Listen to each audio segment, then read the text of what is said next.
Most people, and I bet you're one of them, would agree with this statement. My life would be better if I had a little bit more money.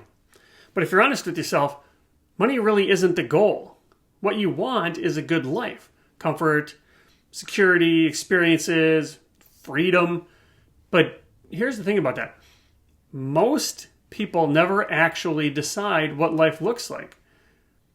They let the answer get filled in from the outside, from other people. Unaware, subconscious. This is not a money problem. This is a lifestyle creep problem. Those aren't the same thing.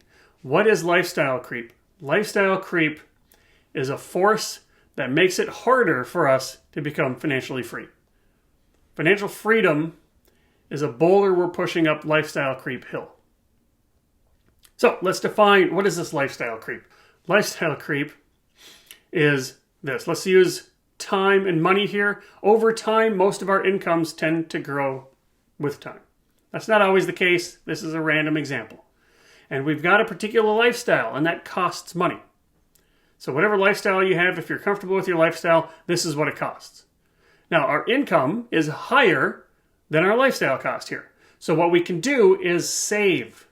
We can save that difference. That's freedom fuel. We can save this up for options later. We can save this up for work optional. We can save this up for starting a business. What happens though, that piece that I was talking about with other forces influence us, and pretty soon my lifestyle doesn't cost this anymore. My lifestyle costs a little bit more, and I'm starting to buy a little more expensive cars than I used to, and I'm going on a little more expensive vacations than I used to, and I'm sending my kids to different schools that I never used to. That's lifestyle creep. It's the idea that the cost of your lifestyle tends to creep up over time.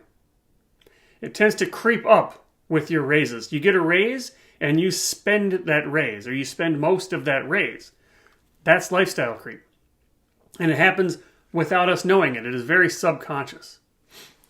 Now let's take a look at the financial independence line here. To become financially independent, we need two things. Or we factor in two things. How much money we have and how much our lifestyle costs. And the financial independence zone is above that line. The more money we have, the more likely we are to be above that line. And the lower our lifestyle costs, the more likely we are to be to the left of that line. The opposite is true. If we have less money or our lifestyle costs too much, we're going to be below and to the right of that line.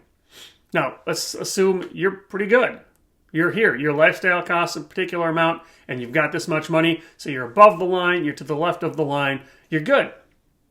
But what happens is if we don't recognize the water that we're swimming in, if we don't understand the effect that the Joneses have on us, and then we start to increase our lifestyle without really noticing it, that can pull us over. Remember, we don't get more money from this, but we are spending more money on us. We're not making more money, we're spending more money. Lifestyle creep causes us to spend more money than we otherwise would.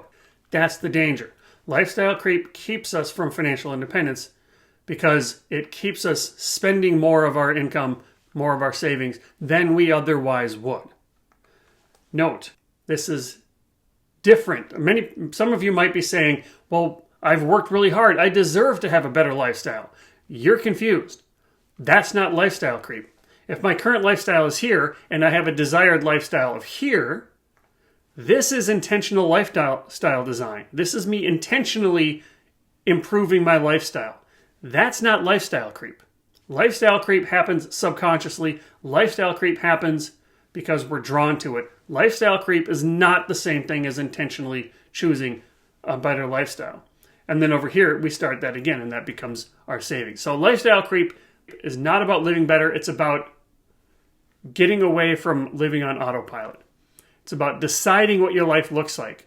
Just make sure that you're the one actually deciding.